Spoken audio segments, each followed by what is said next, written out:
अहम खबर है, कराची में दोस्त के हाथों कत्ल होने वाले मुस्तफ़ा की कब्र कुशाई करके लाश सर्दखाने मुंतकिल कर दी गई।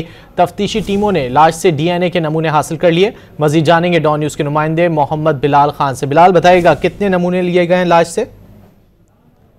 देखिए, आज सुबह 10 बजे करीब अदालती अहकामात पर कब्र कुशाई का सिलसिला शुरू हुआ था, जो कि कई घंटों तक जारी रहा, जिसके बाद सैंपल्स ले लिए गए और सैंपल्स को अब से कुछ देर बाद लैब भेजा जाएगा, जहां पर उसकी मुकम्मल तौर पर जांच की जाएगी। जबकि जो लाश है उसको जो है सदखाने मुंतकिल कर दिया गया है।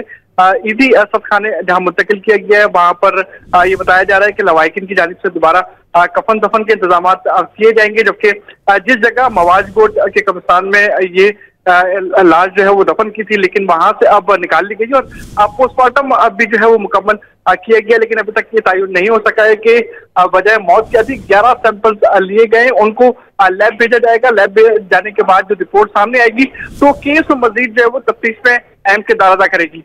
जी, तफ्तीशी टीमों ने लाश से DNA के 11 सैंपल हासिल कर लिए हैं। बहुत शुक्रिया बिलाल खान इन तफसीलात के लिए।